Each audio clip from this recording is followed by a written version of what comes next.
Almost everyone can relate to walking into a room but forgetting why you're there. Trouble finding a word when telling a story, and certainly remembering the name of that one coworker. But we justify it. I'm not being mindful. I got interrupted and lost my train of thought. And that coworker works remotely half the time anyway. How do we tell normal brain blips from legit degenerative concern? My next guest earned his MD from Duke University Medical Center and served as chief resident in neurology at the University of California. He's now a neuroscience researcher and internationally recognized expert in the mechanisms of neurodegenerative diseases. Through his research and clinical experience, he's developed proven protocols that challenge the learned helplessness of brain aging. Today, he's going to help us challenge the impossible as we ask the question, is Alzheimer's inevitable? This is the Curious Introvert podcast with me, Meredith. Around here, we explore taboo questions and societal blind spots. My mission, and yours if you choose to accept it, is to inspire curiosity by exploring the nuance and paradox of our world. Please help me welcome the man pushing back against false hopelessness, paving the path for brain span and health span, Dr. Dale Bredesen. Thanks for being here.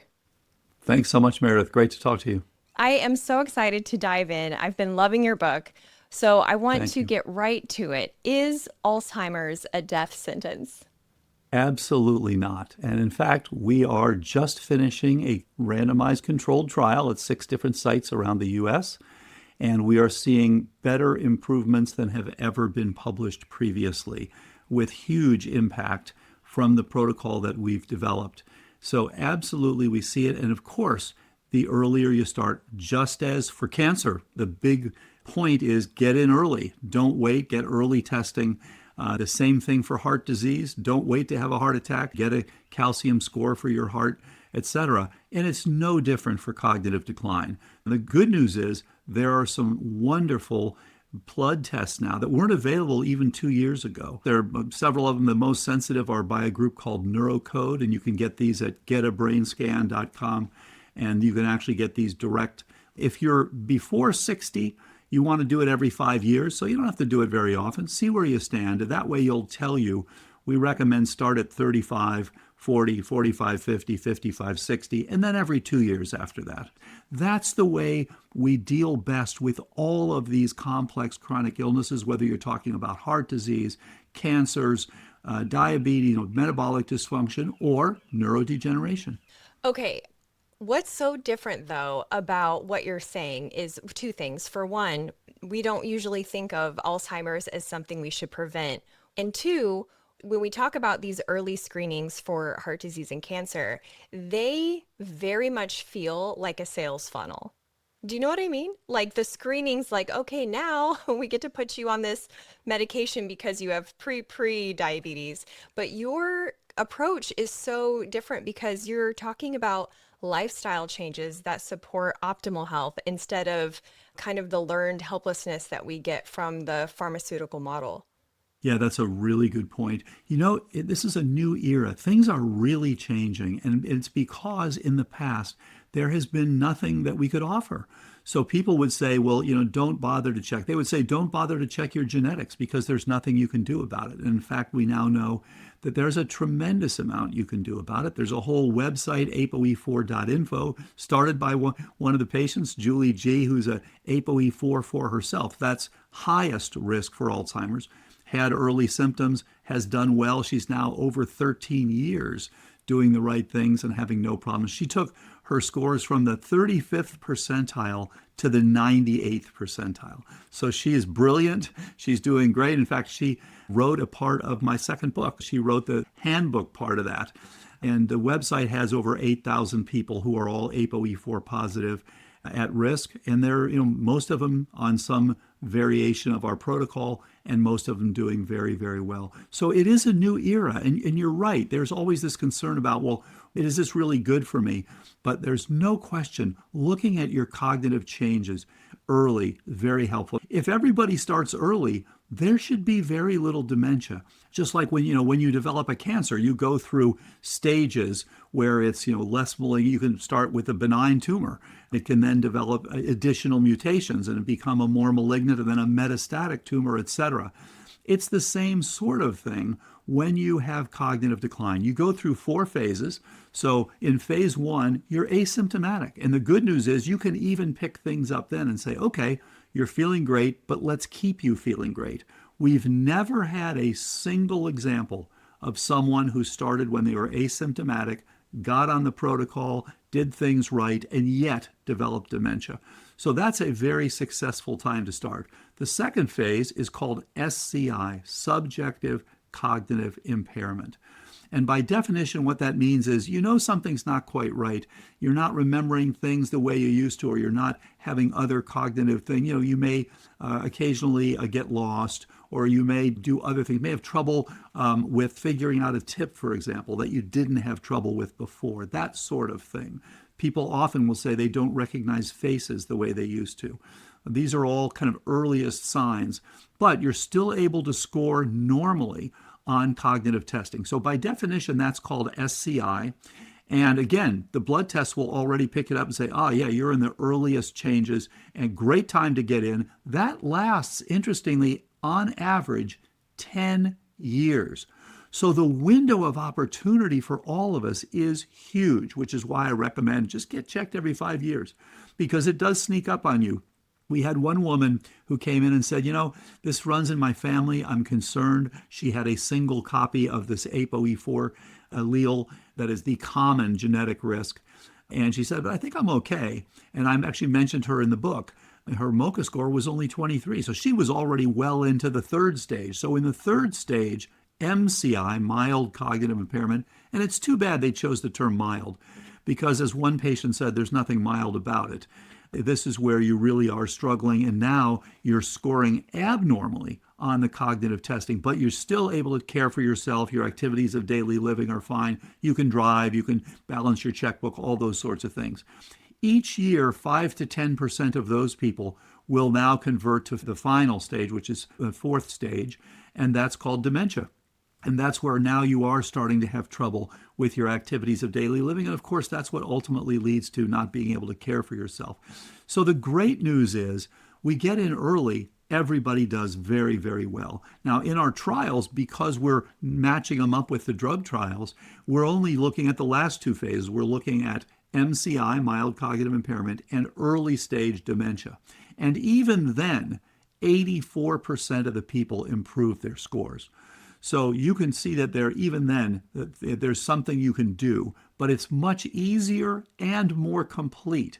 But again, we're seeing things we've never seen before. As an example, there's a very, very sensitive test called ASL, arterial spin labeling. It's one of the things you can do on an MRI. And this is something originally suggested by Dr. Cyrus Raji, who is a superb neuroradiologist from Washington University. We work with him in our trials.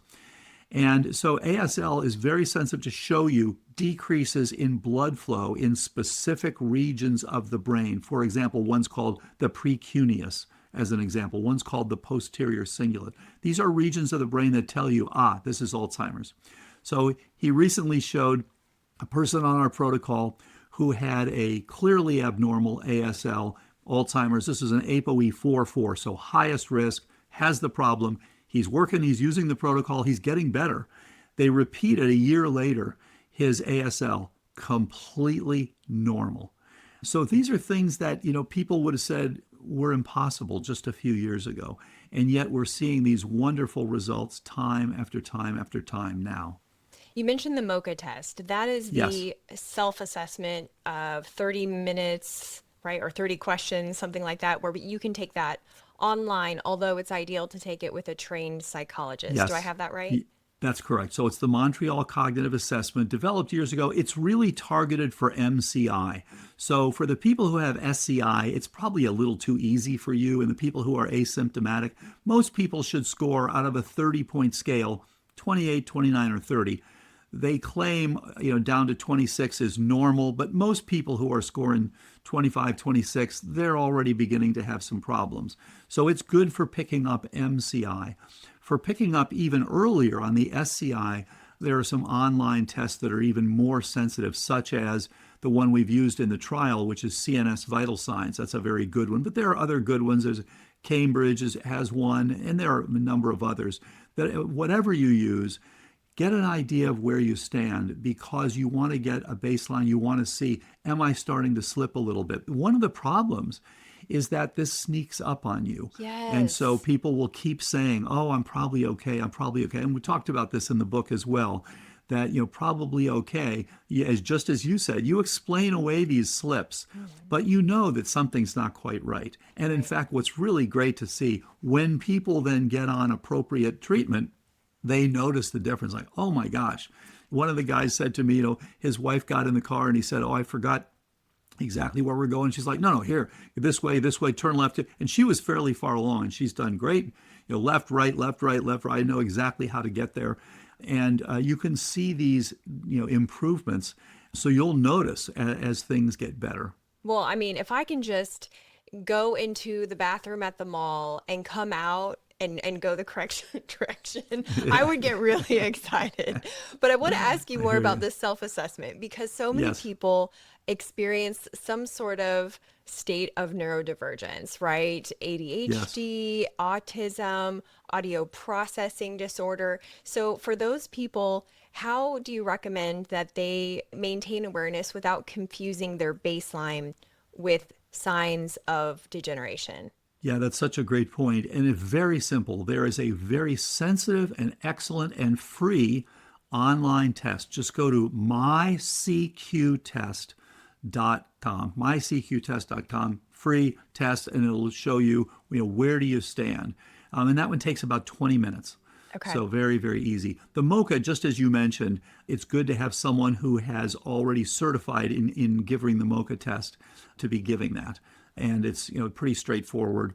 And that one scores, as I mentioned, up to 30. It's got some memory components. It's got some executive functioning components. It's got some verbal components. So it's kind of sampling different areas to see, but it's not terribly sensitive in that it was specifically designed for MCI, not SCI. Yeah, that second stage up. This Right. question comes in from a listener, and she wants to know what are the similarities between Alzheimer's and Parkinson's, and how often do you find these are misdiagnosed? Yeah, this is a really important point. I'm so glad you asked it because all of these things, just as we think of, cancers, you can have cancer of the pancreas or cancer of the esophagus or cancer of the breast or cancer of the whatever. You can have so many different things. They're all cancers, though. It's the same fundamental problem. You have too much oncogene and too little tumor suppressor gene support.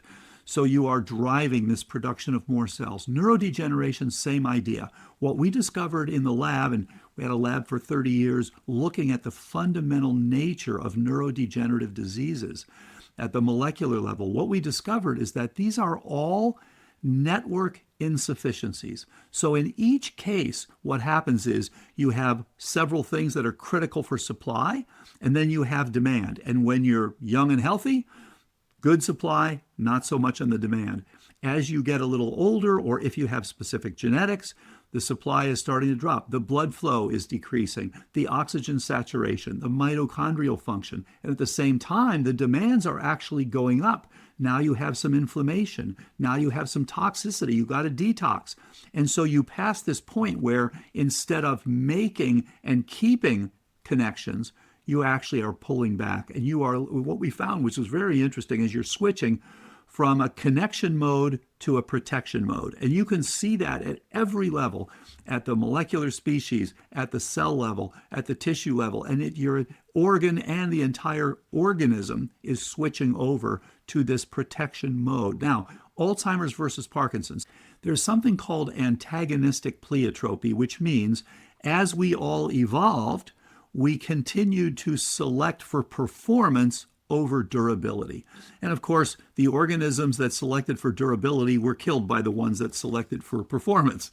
So we have these amazing, amazing brains.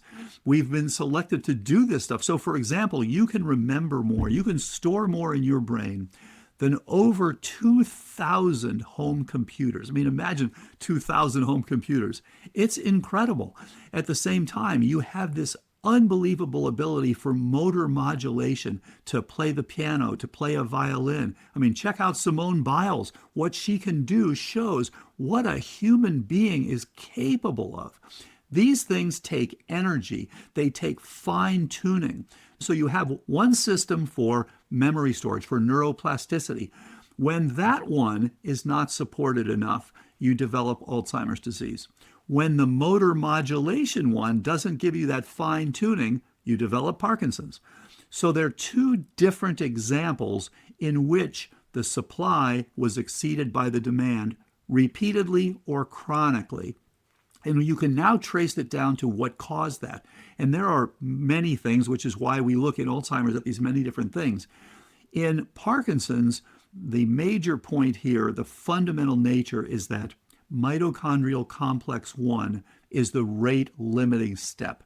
You have to have very high functioning mitochondria to get this fine motor modulation. And you can mess that up in a number of ways. You can do that from various organic toxins, being exposed to TCE, trichloroethylene, PCE, DDT, paraquat, all these things reduce that function of the mitochondria until it's now interfering with your normal movement. And so what happens, you can imagine this, if you don't have that fine modulation, you can't run as fast. You are tripping and falling. You have more falls than you should. You're not as steady as you should be. You can't hold still. You got this shaking going on. When you put your hand at rest, you have what's called a resting tremor. So these are two different examples in which these neural subsystems are now failing. And so they do look quite different because for Parkinson's, of course, you're talking about motor modulation, fine tuning. And so these are people who have problems with motor functioning. Yes, they can ultimately develop some dementia, but if that comes first, it's Lewy body disease, not Parkinson's. For Parkinson's, it's the motor. And interestingly, before you get to the motor part, you'll often have a triad of things. You'll have some constipation because you don't have that normal enteric nervous system. That part of the nervous system is failing as well. Secondly, you'll start to lose your sense of smell. So you'll get anosmia. Again, very common. If you've lost your sense of smell, get checked out because it's an early warning sign. And then the third thing is called REM behavioral disturbance. This is where when you go to bed and you start to have dreams, you start flinging your arms around because normally your brain has this beautiful system. When you start to dream, it turns off your ability to move your arms and legs. And so you're paralyzed while you are dreaming. And it's a beautiful system, but when that system starts to fail, now you start to have the dreams and you're flinging things all over the place and you're knocking your spouse. And so that's a relatively common thing. And it says you are on the way to Parkinson's. So take note if that happens to you, please get evaluated because again, getting in early. There's some wonderful work by Dr. Dorsey and his colleagues pointing out how important this toxic exposure is. The other thing that's come up, as you know, is that the gut microbiome is altered in Parkinson's disease and Alzheimer's in different ways. And so specific species in Parkinson's, one called desulfovibrio, for example, which is increased. Another one interesting is some of the Clostridia species. And these actually produce a toxin that interferes with your dopamine metabolism. And this is thought to be important potentially in autism spectrum disorder as well. So we're learning more and more and more about how the body interacts from your gut to your brain, your oral health, all these things, your blood pressure, your sympathetic drive versus parasympathetic. These all come together to impact these neural networks. And again, what's happened is they're so finely tuned that when you start to fail, fairly early on, you'll notice something's not quite the same. Baseball players have to retire because they don't have the fine movement as they hit 35 or 40. There have been changes now that have been picked up, just the beginnings of future Alzheimer's in the 20s. So we're understanding these better, and in so doing, we're able to prevent them and reverse them like never before. So for somebody that suspects that they or their loved one may have been misdiagnosed with Alzheimer's or dementia, when in fact it's actually Parkinson's, would your protocols still apply? Absolutely. Now, if it was misdiagnosed as Alzheimer's, it's likely to be Lewy body. If it looks like Parkinson's, Hmm. but it started out as cognitive change, these Lewy bodies, when they are collecting, when you have the abnormalities, mostly in the brainstem, that gives you Parkinson's. It's the substantia nigra, it's the part of the midbrain. On the other hand, when you're getting them throughout your cortex, throughout your brain, then that's called Lewy body disease. And you can have some Parkinsonism with that, but that is a different thing. And yes, our protocol has worked very well for Lewy body disease as well as Alzheimer's. Again, the earlier the better. And when you do have that Lewy body disease, you really want to work with your practitioner. We've trained over 2,000 practitioners now, 10 different countries and all over the United States. And they need to look very deeply at the toxicity. As I mentioned, these diseases, these Lewy body related diseases, which are Parkinson's, Lewy body, and something called MSA, multiple system atrophy, they make what's called synuclein. And this is something that's there as an antimicrobial. This is trying to fight these various things you're exposed to. And when you have that, you typically are finding that your mitochondria are compromised due to specific toxins. And these come in three groups. It's the inorganics, things like air pollution and mercury and things like that. It's the organics, and the organics, especially when you look at someone with Parkinson's, the organics are things like paraquat, and I mentioned earlier TCE, PCE, dieldrin, DDT, anesthetic agents, microplastics, unfortunately, have now been coming on as a relatively common neuronal damaging agent as well. Glyphosate is another one. So that's the organics. And then the third group is the biotoxins. As you know, it's turned out that mold species, especially five or six molds, it's the Stachybotrys and Penicillium, Aspergillus, Chaetomium, Wallemia, and Fusarium. Those are the bad guys. There are lots of other mold species around, as you know, that are typically not giving you neurodegeneration. But those are the bad guys, and those are the ones you worry about. What they're trying to do, they're trying to survive Yeah. by making things like penicillin that will kill the bacteria that grow faster than they do. But in so doing, of course, what comes from bacteria are mitochondria. So our mitochondria, unfortunately, still have a lot of look like bacteria. And so they get damaged by these things as well and end up that they can give us from the mycotoxins, Parkinson's, Lewy body, Alzheimer's disease, things like that. So absolutely get in early, get to someone who's a good team, who's got a good team, and keep things, this is a new era again. This is not the old idea you write a prescription.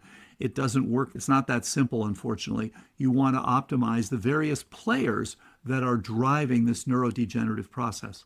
Well, I think that I love your optimism that it's a new era, but for at least, we're in the Florida Panhandle, and I can tell you that most of the physicians that I've come in contact with Yeah. are not able to practice in that way. They may believe want to, I don't know, Yeah. but they're Yeah. just not set up for that. And so do you have any suggestions for people who are trying to really be proactive towards their vitality, or caretakers who are trying to help loved ones? Like, should they go to people like your wife, an integrative physician, or a functional medicine doctor, performance anti-aging doctor? Like, should we just skip over that traditional framework and change our expectation to be a cash paying patient?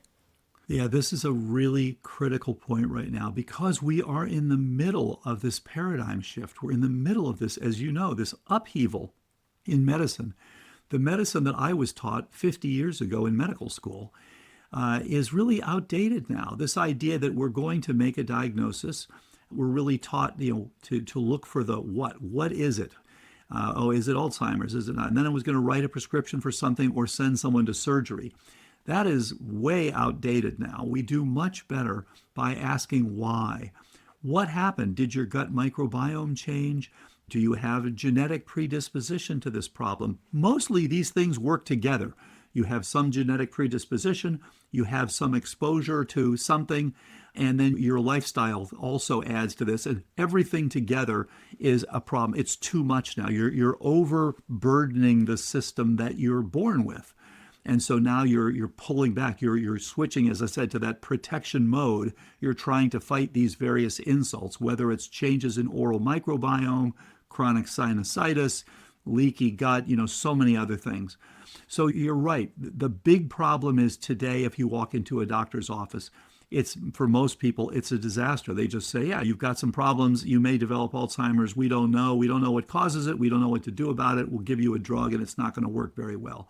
I mean, that is just so sad when there is so much that can be done. So I would encourage people, number one, ask your doctor to take some training.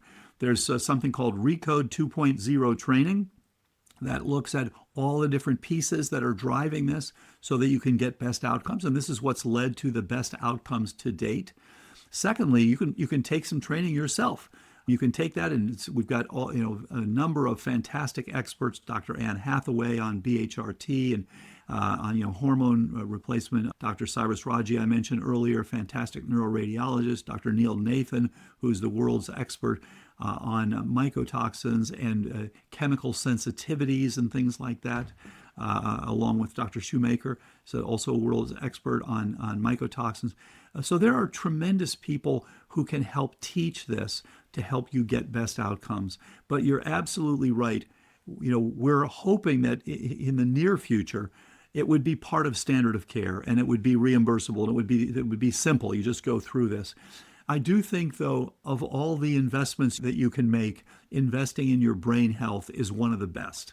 The point of the book is we should all have a brain span that is at least as long as our lifespan.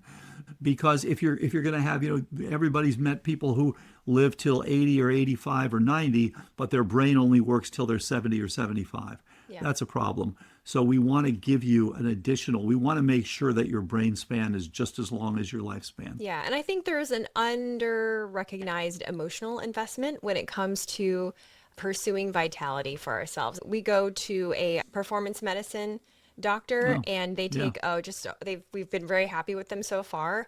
Very holistic approach to the lifestyle side of it, but also the traditional side of it. Like they just run a nice middle and they seem to ask really great questions, which of course is a podcast, I appreciate that, the curiosity and asking the why. So I love that you brought that up. But because we have limited emotional resources to care for ourselves, we might like the idea of investing, but when we go to our, doctor who maybe doesn't really buy into lifestyle medicine, or as you pointed out, he may just not be trained, she may not be trained. We get frustrated and then we just, throw out the baby with the bathwater because it's too much. So that's why I like your book. That's why you have more than one, you have many. So, but I like that the empowerment that you're communicating in that. And so I want to get your hot take next up on some maybe myths, we could call them. Maybe they're I don't know, true, false. So maybe just answer true or false as I go down some of these. Okay, so true or false? Sorry, before you start, I just want to mention, and if you do one thing right, that's better than zero. Yeah. We all see these changes. Just becoming metabolically flexible makes a difference. Just getting rid of some of the inflammation. So it's great to have doctors who talk about lifestyle, but then when you need something which is not being identified there, oh my gosh, you do have mycotoxin exposure, or you do have an occult abscess that's going to be picked up by cone beam CT. You want a doctor who knows what they're doing when they need to kind of bring in the next look. So, okay, I just wanted to make that point, because there is, even if you only do a little, that's better than nothing. Yes. And I'm so glad that you brought up the mycotoxin thing, because that's been a part of our journey. And it's something that no one talks about. We talk about, you hear about diet and lifestyle, but no one talks about detox unless they're selling you essential oils. You know what I mean? So it's hard. So we just sweep it under the rug as nonsensical, but I'm learning so much about mold right now. It's bananas, but that's a different podcast for a different day. Yes, so, I got you. Yeah. Okay. True, false. True, false. True, false. Okay. So true or false, Alzheimer's is 100% genetic. Absolutely false. So it's been pointed out, it's less than 5% of the cases are truly dominantly inherited. Now, there's a genetic proclivity, so you're more likely to get it. But as an example, those of us who are zero copies of ApoE4, and everybody should know their ApoE status. If zero copies, that's three-quarters of the population. You have a 9% risk during your lifetime. Not zero, but it's not too high. Single copy, 30%. That's 75 million Americans. Two copies, that's 7 million Americans, 90% chance of getting it. Nobody should get it. Find out where you stand. Get on active prevention. True or false? Okay, next. Prolonged Benadryl use can contribute to development of Alzheimer's. Yes, it's one of the many risk factors. And unfortunately, it does have this anticholinergic effect, and your acetylcholine is critical for memory formation. So things like benzodiazepines and anticholinergics, including the Benadryl, these are all risk factors for cognitive decline. Not flossing can contribute to Alzheimer's. So it turns out that your oral microbiome is very important. And of course, now there are oral probiotics and oral prebiotics and some excellent rinses and things like that. Stella rinses is one, for example. We've also used things like a dental sidin in our trials. So having a nice oral microbiome is quite good. And having, P. gingivalis in there, T. denticola, these pathogens, these do communicate with your brain. The brain microbiome, amazingly, has many organisms that are oral microbiome organisms. That's just so cool. It's everything's connected, like that old Everything song. is connected. Okay, Yep. true or false? Statin drugs can contribute to cognitive decline. So this one is much less clear. So here's the thing. They have a positive and a negative. So that when there have been multiple statin evaluations associated with cognitive decline, some of them have shown that they inhibit cognitive decline, they reduce risk. Some of them show that they enhance. And the reason seems to be because they do both. So it depends on which one wins out in your case. So those are like a fourth level. Start with your diet, exercise, some basic things. You shouldn't have to be on them. By the way, in our trials, a number of people no longer need their statins. When they do the right things, they just don't need these. And so if that doesn't work for you, then consider adding something like bergamot, something pretty simple. And then if that's not enough, then consider adding something like Zetia, which reduces the absorption without using statins, because statins do have some negative side effects. Yes, they can reduce the inflammation, which seems to be the good part, but they can also reduce the support, the lipid support that you need in your brain. So that's why it's not been so clear. And then if those don't even work, then think about things like PCSK9 inhibitors like Repatha, those things. So with something you can get it, but don't over. I see people all the time who are over statinized. You don't want to go too far. So yeah, that one's not really a true or a false. It's a both. I love that. Last true or false question for causes. Eating foods cooked with vegetable or canola oil can contribute to cognitive decline. So seed oils in general, yes, have been associated with some cognitive decline. You want to have things like avocado oil and EVOO and oils that are healthier. These other ones, for one thing, things that are heat prepared can be a problem, and they tends to get rid of the vitamin E, for example, the antioxidant in there. So yeah, it can be a problem, and that we can do better in terms of what oils to use. Now, some people argue don't use any oils because that's still a processed food, but the studies in general have not shown that to be a problem. I want to move on to solutions in a second, but before we do, I want to talk a little bit more about mindset, because Yeah. with all these ways, that was part of my list. That was just half of it. Yeah. There's so many ways that one can acquire cognitive decline. It's easy to see it as an inevitability. And I feel like there Yeah. is what bystander effect is, when like someone in public is having an Yeah. emergency, there's a bunch of people around who could potentially help that person who's having an Yeah. emergency, and yet no one does. That's bystander Right. effect. Alzheimer's is such an extreme version of it in our mind's eye, but like those smaller things Yeah. that I mentioned in our intro, like losing facial recognition, forgetting the person's name, all of that, I think, has this potential for a medical bystander effect in which we do not help ourselves Yeah. because we see it as, oh, someone else will help me with that, when it's real bad. How do you overcome that with the public? Because notably, the people you're working with are, you know, probably people that are like ready to do the work. But for the other ones, like there are those people you don't even talk with. So, yeah. So this is a really good point because people have been trained to say that there's nothing. Right. And so they literally push back when we say, look, here are the data, here are published papers, here are published trials. Look at these people getting better. They say, oh, but we don't believe it. We want a bigger trial. We want this. So there's always, wherever the bar is, they want it to be, they just put it higher. Oh, so now we did it. So initially we had some anecdotes at the beginning. This was now over 10 years ago. And we published the first examples of reversal of cognitive decline in Alzheimer's disease. Then people said, well, those are just anecdotes. Okay, then we published 100 of them. Then they said, no, you need a trial. Then we did a proof of concept trial, which was very positive. Then they said, no, now we need confirmation. Then Dr. Heather Sanderson did her own trial and got the exact same results we did.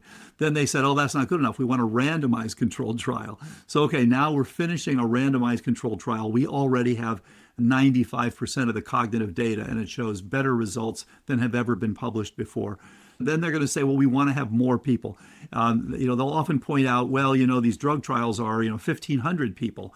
Well, you need 1,500 people because the effect size is so tiny. That's why you have to do this. So these trials cost $50, $100 million. You don't need to do that if you have a big effect size. And so, we're doing currently 72 patients. And it only took about the first 40 to show that there was a statistically significant effect. So it is so important for people to understand this. And you're absolutely right. There is this idea, and it's amazing to me. My colleagues, the neurologists that I trained with, will say, no, you can't do this. There's nothing that could be done. The other thing that's so fascinating, you can see what drives things. So in the past, people said, you're seeing it early. That's not Alzheimer's. That's too early. Then so we're saying, well, look, get in early. There's so much you can do. You'll never get Alzheimer's. Then drugs came out that will remove the amyloid. So then they said, oh, okay, now we're going to say that everything is Alzheimer's as soon as you begin to see that amyloid, which they've never said before. But now they're saying, oh, so now it's because we want to give you the drug earlier and sell more drugs earlier on. The problem is that the drugs don't improve you, and the drugs actually have some very significant side effects. Brain microhemorrhage, brain swelling, and in some cases, death. Luckily, very few cases, there's actually death. Yeah. But those are significant side effects. And so my argument is, for about a quarter of the cost of these expensive drugs, you can have 6 times better the outcome. That makes a lot of sense. Why spend all of this tremendous amount of money for something that's really not helping? So that's where things stand. And to be clear, like when you talk about cost of these drugs, I mean, it's like $50,000 a year versus like $10,000 or $12,000 a year, which I have heard people pay that to send their kid to like prestigious kindergartens and preschools. Yeah. So like, I just want to make sure that we don't leave those numbers in the unknown. Like those are tremendous numbers. So let's talk more about what those things that are working, but let's do a quick true, false session again. We'll make it a game segment. I'll insert some game music or something. So true or false, ketone supplementation can help with cognitive impairment symptoms. Absolutely. That's been published. Professor Stephen Kinane from Canada did a study where he just used ketones. Now, we would argue you want to look at all the things that are driving the problem. Don't just do one thing. But that's part of the energetics. Your brain uses glucose or ketones, and it needs to go back and forth. And in most cases, when people have cognitive decline, they've lost the ability to do both. They're insulin resistant, so they're not using their glucose well. And because of the high insulin levels that respond, it prevents you from making ketones. So it's a mess. You are literally sputtering. We want to return both of those. But yes, Dr. Kinane's studies showed that even just giving ketones can improve cognition. True or false, cold plunges can help? Absolutely, because this is the Wim Hof method, of course, and this does increase mitochondria. So you're making more mitochondria. You're basically pushing your mitochondria to function better. So just like it's one form of training. True or false, nootropics are worth the money? It depends on how much money you're spending on them and which ones you're using. So yeah, that's the key. But yes, there are all sorts of things as I mentioned in the book, The Ageless Brain, that you want performance and protection. It's easy to get performance without protection for a short period of time. Take some cocaine. Your performance will go up for a period of, that'll work. So you don't want things that are basically mimicking cocaine. Yeah. Some of the patients will take some Adderall or Ritalin just when they have a meeting to go to, when they want to be at their tip-top best. But that's not a chronic solution. At the same time, protection without performance, I mean, just, you can buy one of those liquid nitrogen tanks, cut your head off, put it in the liquid nitrogen tank. You're never going to have neurodegeneration, but you won't be very happy with your performance. So the whole point of the book is you want your best performance with the best protection. And therefore, yes, you want to optimize your metabolic status, your inflammatory status, your toxic status. And yes, some of these nootropics, no question, can be helpful. Psychedelics as a way to reconnect neuropathways. Yeah, this is a very interesting area. And of course, you get to these things where it's a fad and everybody wants to do them just because it's cool and everyone's doing them. Well, the important data here are that, yes, this can enhance neurite outgrowth. So I do think in the long run, and there are ongoing studies on this, in the long run, what's going to happen is you take people, you start and you improve their metabolic status, their toxic status, you get them to their point, and then they may plateau. Now you want them to be able to make new neural pathways. Now you want to introduce, take it slowly, you want to introduce the psychotropics. And I think that there, in the long run, is likely to be an important role for these. But again, just the idea of that alone, starting with that, not minding the basics is important. The basics, people think, oh, it's boring. But no, these are critical pieces to make your brain function better. And it's so great to hear people say, oh my gosh, I'm remembering things like never before. I have energy like never before. I recognize faces. One of the early people who got on this, Deborah, who was in one of the earlier books, is amazing. She's a brilliant lady, spoke Chinese and Russian, both of which she lost, both of which she was starting to get back. She got back the ability to play the piano. And, she just noticed she was driving along the road and she said all this Chinese started to just come tumbling into her brain again. I love that. So it's just great to see people getting things back. Yeah. And it definitely helps to make sure, if you're going to put a house up, make sure you got a good foundation. And that's what we want to do here. So I do think there's a role for psychedelics. Yeah. Well, I think the reason people get bored with what you're calling the basics, which we will cover because they're not that basic, but the reason that people get bored with them is I think we have heard them in such general and vague terms that we're like, cool, what do I do with that? Diet and exercise. All right. But what I love about your book is you actually get really specific, but you also point out, I think inspired by kind of a type A patient that came through your program, that, it isn't all just like formulaic. There is some, being in touch with your own body and your own mind. And the second thing that I wanted to say was in response to getting things back that I can attest personally. I went through a difficult time many, many years ago and took an antidepressant for about 3 months. It was called Wellbutrin. And I had an amazing memory prior to that. Like, so sharp, could remember people's names, details about their lives. I worked at Kmart and for a while, and I would remember customers would come in. I go, Stacy, good to see you. That vacation with your cousin Bob in Hawaii, how did that go? And they would, it freaked him out. It actually wasn't that helpful. But the point is, that was my before, and then I took Wellbutrin, and it was just garbage. And what's amazing now is it's coming back. And that was a long time ago. That was like 2006. But through this podcast, I have found that my mental acuity is sharper. Like I can understand things I couldn't before. I feel like really up there concepts I can grasp. And, and I'm 42. So I don't think that it has to be a young person's game. And so, so I just wanted to throw my own testimony in there for those people out there that feel discouraged, because it is possible. And we're seeing people continue to make gains years and years into starting this, which is so wonderful to see. Yeah. So let's talk about, screen time. Let's talk about screen time real quick before we get into diet. Because Yeah. Carlos Whitaker, have you heard of him? I don't know, Carlos. Oh, this would be so fun to connect the two of you. Carlos is a multi-platform person, but he recently wrote a book called Reconnected. But he spent 7 weeks without any screen time, did a bunch of Yeah. things out, Yeah. out and about. But he tested his memory with a neurologist before and after, and he went from a low percentile of cognitive ability to a very high percentile of ability just by not having a single screen, no TV, no phone, no tablet, no Interesting. nothing. And Yeah. so I wonder if that's at all a part of your protocols for your patients. I certainly heard this story before. I did not know it was Carlos. Mm-hmm. So the problem here is, again, there are so many factors that are involved here. We use this screen time for connecting. Obviously, podcasts and Yeah. all these sorts of things are critical. We use it for doing so much of our work. But there are negatives, of course.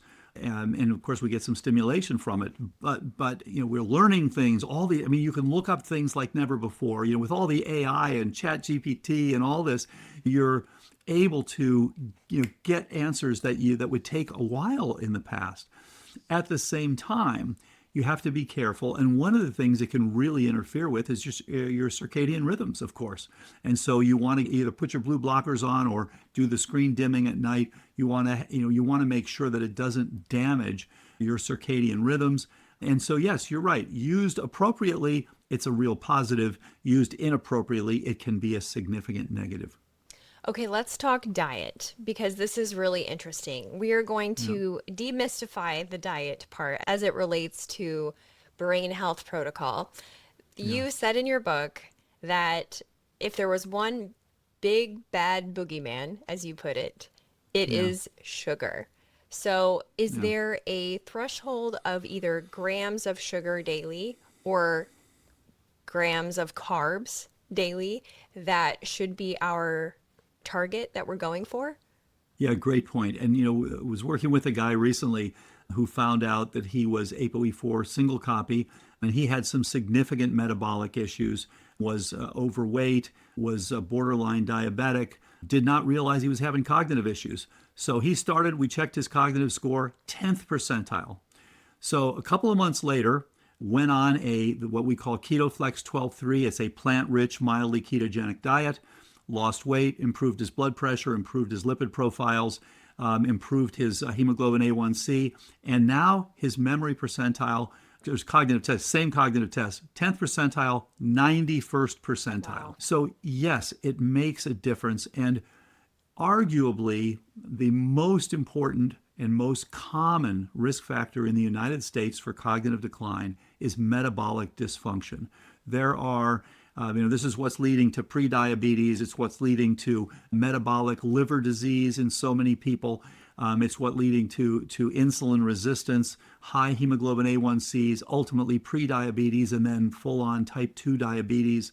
This is a huge problem, and optimizing that metabolic function makes a huge difference. As I mentioned before, typically you've lost by the time you're in your mid 40s, and there are 100 million Americans with metabolic syndrome. Which combines hypertension, some extra weight with dyslipidemia, and some insulin resistance. This combination, metabolic syndrome, incredibly common. So if you look at these different mechanisms, you now lose the insulin sensitivity. Insulin is a critical factor. When we used to grow brain cells in the lab, which we did all the time in petri dishes, and when we would test them with all these different compounds and various molecular species, et cetera, and when we did that, we always had to include insulin because insulin is an important trophic support for brain health. And for most of us, then we begin to lose the insulin sensitivity, and we lose now the ability to make ketones. So our brains are sputtering. Our brains are a little bit like a Prius. They're like a hybrid.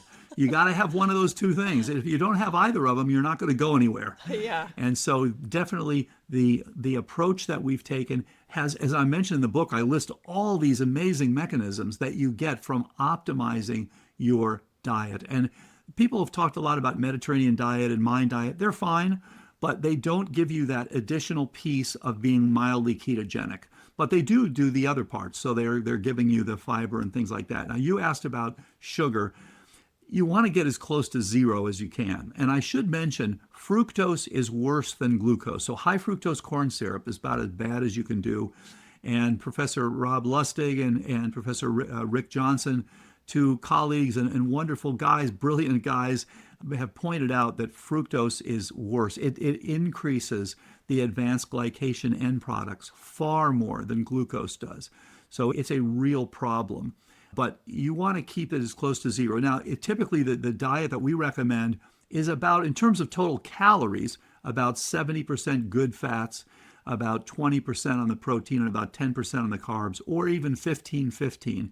But you want to be able to get yourself into mild ketosis. So, once a day, you'd like to get to 0.8, 0.9, 1, 1.2 in that region for your beta hydroxybutyrate. So that's the goal. And you want to be metabolically flexible. So you've got insulin sensitivity. You can seamlessly go back and forth between utilizing the glucose and utilizing the ketones. That alone, fixing that metabolic problem, has a huge impact on your cognition and helps you often to get off the antihypertensives. You no longer have the hypertension you did before. Helps you to improve your lipid profile. By the way, that also gives you, having this plant-rich, mildly ketogenic diet is great for detox. You're now improving your microbiome. You've got your prebiotic fiber. You're helping to detox these things better. So it's amazing how beneficial that really is. Those macros that you mentioned, based on my own experience playing with macros, I would think that'd put you at about 30 net carbs a day. Does that sound about right? Yeah, that's about right. So 30 net carbs is going to give you about 120 calories, and you probably could go a little bit higher than that. You probably go a little bit, but yes, you're looking at making it so that if you're a 2,000 calorie, then you're probably going to get somewhere around 200, 250 of those calories. So you're talking about 50 carbs, something like that. Yeah. Because you're going to get these mostly as complex carbs. You're going to get them from your vegetables. So you want to have a plate that Mark Hyman and others all often show, lots of vegetables and then a smaller amount. And, if you can have, wild caught fish and pastured chicken and pastured eggs and grass-fed beef and all these sorts of things. You just don't want to load yourself up with toxins when you're adding the meats. What about alcohol? So this is an ongoing argument between my wife, my wife, who's a superb integrative physician, has taught me a lot, and she works a lot with Julie G, the founder of apoe4.info. They for a while said, okay, it's the top of the pyramid. If you want an occasional a little bit, no problem. And I still think for many people it does relax you, and it's helpful on the stress side. But we all recognize it does often get you out of ketosis. It's got some of its own issues. And of course, alcohol itself, it is a carcinogen. It is a dementigen. So it is a problem. My argument then is minimize it. If it's going to be, a glass once a week, it's probably not going to hurt you. You got to kind of decide where you're going to do it. Their argument is no, zero. Don't say that. So it depends on whether you want to listen to one or the other, but either way, you want to minimize it. Okay, so talk to me about sleep, because sleep is important. We've heard about sleep and brain plaque. What is our target for sleep? What kind of sleep should we be getting? Sleep plays a huge role. And in fact, the cognitive decline impacts your sleep, and sleep impacts your cognitive decline. So unfortunately, you get into this vicious circle. So for sleep, we got 4 things. Get a wearable. It's so easy. Get a Oura Ring or an Apple Watch or Fitbit or Garmin, whatever you like. Get a wearable and track your sleep. And you've got 4 goals. Each night you want to get at least 7 hours of sleep. You want to get at least 90 minutes of REM, very important for memory. You want to get at least 60 minutes of deep sleep, very important for detox. And you want to have an oxygen saturation of at least 94%.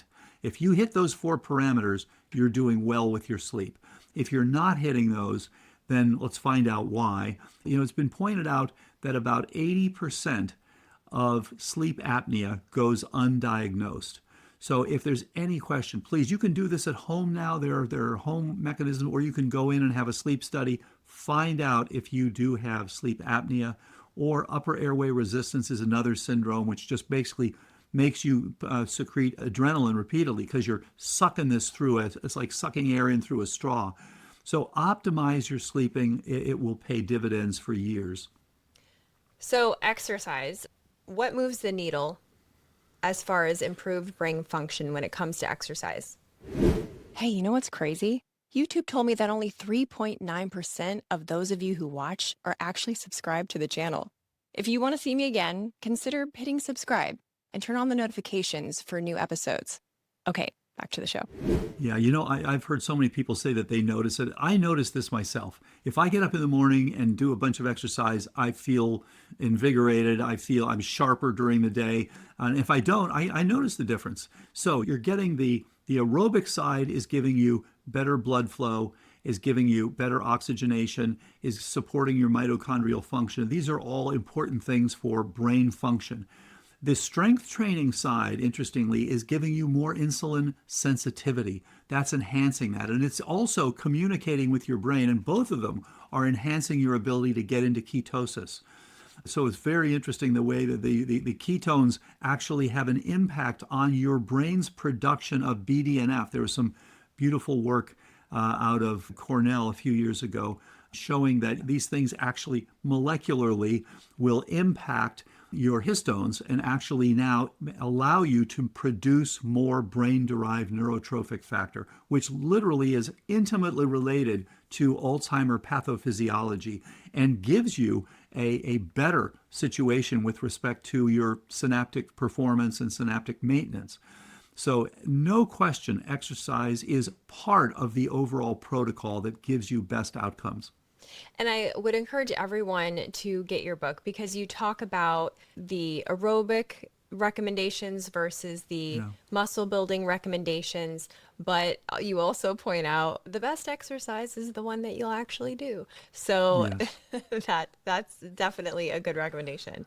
As we wrap up, I want to ask you about the caretaker part of this because Yeah. we presumably the people listening to this, people that you're talking with that are buying and reading your book, they are interested in vitality. They're like, Yeah. God, please give me another option other than a shrug in the doctor's office or a shrug Yeah. from my peers who say, oh, because there is this social contagion element as well. Like when someone Yeah. is experiencing a health challenge and we all shrug and accept it as normal, it becomes really a little bit more effortful to try to Yeah. push back and be like, no, dude, you're 30, your knee should not hurt, Yeah. for Yeah. example, right? Yeah, no, and it's an issue for so many people. As younger onset obesity, younger Yeah. onset diabetes, all these things happening like never before. Now, you're too young to remember, but for those of us septuagenarians, we remember that back in the 1980s, there was a song, Let's Get Physical, by Olivia Newton-John. And so now it's Let's Get Physiological. So, we need to have someone come on and say, look, let's get physiological. We need to look at these things that are critical. And as you mentioned, when it comes to caregiving, what's been shown is caregiving is a risk factor for multiple diseases that are associated with stress. If you look at telomeres, the telomeres of caretakers are shorter than others because they are under stress, unfortunately. So definitely doing things that will decrease the stress and threat, so important. And yes, if you are a caregiver, and Maria Shriver has pointed out 65% of Alzheimer's patients are women, and 60% of caregivers are women. So, unfortunately, cognitive decline, especially Alzheimer's, which is by far the number one cause of cognitive decline, is a woman centric problem, whereas Parkinson's is more common, about almost 2 to 1, men than women. ALS, also more men than women. So it is a huge issue. And if you are a caregiver, please get yourself checked out, get on an optimal protocol. As I said earlier, we've not seen a single example of someone who started when they were asymptomatic and yet did the right things and yet developed dementia. Maybe we will someday, but we've not seen that yet. Remember that you are empowered. There is so much that can be done. It's not like the old days where people just say, wait for it, there's Yeah. nothing we can do. Yeah. Well, how do you overcome that though as a caregiver? So like if you are caring for a family member that, doesn't necessarily have that empowered outlook on their own Yes. health, they don't feel a Yeah. sense of agency when it comes to their decisions and they don't feel like anything's possible. Like as a caregiver, what should they focus on? Because, I just feel Yeah. like that can add to the stress when you're trying to put a square peg in a round hole. Yeah. So important. So here's the thing. Just realize that you're doing a wonderful thing by being a caregiver. It's one of the most important things you can do. You're helping others, but you are also hurting yourself. So it's just like several years ago, I was doing the usual, staying up all night, doing all the usual horrible things, eating the wrong stuff, doing all the wrong stuff, getting all upset. And so I was supposed to go on a TV show at like 5 a.m. because it was a different time zone. And so I'm up till 3 a.m. getting ready and doing this and that and the other. I wake up at 4:30 with atrial fibrillation. First time I've ever had it in my life. So I found out I can't live that way anymore. It's not physiological. So recognize, if you're going to have fewer arrhythmias, and I haven't had any in a long time doing the right things, and so recognize that as a caregiver, you are under stress. So you're going to have to take some time away from the caregiving. Think about something like heart math. Think about something like meditation. Think about something, there's lots of ways to do, feedback, to do even doing some just, square breathing help you. I can see my HRV go up, my heart rate variability go up beautifully when I just take some time off, relax a little. And you can even think about vagal stimulation if you like that, but get yourself into more of a parasympathetic mode and recognize that, okay, you're doing something for a very good reason, you're helping somebody, but you are driving yourself with some stress. And so you want to counter that. And then when things do go wrong, don't take it quite so seriously. Take it easy. Things are going to be better. The one advantage we have with all these chronic issues is that it's not a sudden change. You have some time to address these things. When you're treating pneumococcal pneumonia, you can be a few hours late and the person can die. So you want to get them on the antibiotic right away. When you're treating nervous system degeneration and suboptimal cognition and things like that, it's a marathon. You just want to keep taking it, take it one day at a time. Don't overwhelm yourself and just keep on working on things. See what works best for you. And it's just what you were saying earlier about exercise. Whatever you will do. Some people tell me I would never do meditation. Okay, then do heart math or do something different. Whatever it is. Listen to Brahms. Whatever it is that you like. Find those things and you can now measure it. Check your HRV and see what it does and see how you do over time. So that's what I would recommend for the caregivers. And also, please, if you're a caregiver, get yourself evaluated, get on active prevention. I love that. Well said. And I love that you gave Heart Math a shout out. We interviewed them Oh, a good. few months back. And so my audience, if they've been with me for a while, those that have been, they'll be familiar with that. And I'm going to put everything that we talked about, Cliff Notes, if you will, into my Great. email. So if you're listening to this or you're watching it and you want to be a part of that email, get like I took notes for you so you didn't have to, you can go to meredithforreal.com. But I totally recommend getting the Ageless Brain because Thank not you. only is it so pragmatic, it's so full of hope, and you give F1 and Harry Potter analogies in here. I mean, it doesn't get much better than that. I hear you. Thank you so much. Yeah, the take home here for me is there's so much that we can all do, and don't be passive. Don't stick your head in the sand and assume that everything's going to be okay or that it's not going to be okay, because we really can be empowered. By the way, there's this group, they call themselves the Alzheimer's Survivor Support Group, and these are people that have had that for years, have done very well and have sustained their improvement. We've recently published a paper showing people over 10 years of sustained improvement, which is unheard of before. And I noticed that so many people in the group are almost the same. They're all get it done. People are like, okay, we're going to do this. We're going to get in there. We're going to get it done. We're going to get our blood levels checked. We're going to do the right things. And it's really, really worked well for them. I love that. Yeah. Community. That is an important Yeah. ingredient for sure. Tell people where they can find your book and engage with your resources online too, because I did find that interesting that your book is so educational. It doesn't talk about anything that you sell. And then I went on your website and I was like, oh my gosh, this is like a one-stop shop for many of the resources that I would have had to dig the internet for. Yeah, so what we're trying to do, it's always the same goal, best outcomes. What do we need? So the best of like the best, ketone meter, the best EWOT, exercise with oxygen therapy that can be helpful, the best if you want meals delivered to your home, the best in breed of each of these things. We're trying to make it available and trying to get the cost down because this has been an issue. As the armamentarium grows, so too does the cost. And people are saying, well, go get stem cells for $50,000 and go get plasmapheresis for $60,000 and all these sorts of things, and HBOT for $60,000. So it can be expensive, but there's so much you can do for much, much less than that. And as one of the patients said, it doesn't take a lot of money, it takes willpower. So yes, get on the right basics, and there's so much you can do with those. So you can see it if you go to Amazon, The Ageless Brain, or the earlier books, The End of Alzheimer's Program, and the other one is The First Survivors of Alzheimer's. 7 people wrote their own stories about how they reversed their cognitive decline. They've done really, really well. All of them still doing well. And then you can go on drbredesen.com. Again, as I mentioned, go to mycqtest.com. It is a free cognitive test. See where you stand. When you're looking at then evaluation, there's 2 types of blood tests. There's where you stand and there's where you're headed. So your risk factors. And where you stand is things like p-tau 217 that are telling you what's going on in your brain today. The other ones are saying, what are my risk factors? High homocysteine, high HSCRP, genetic risk, all these sorts of things that are telling you, are you headed in the right direction or the wrong direction?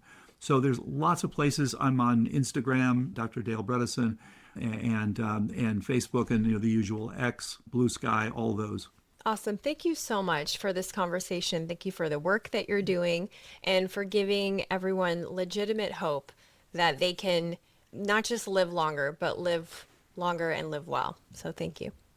That's the goal. Thank you so much, Meredith. Great to talk to you.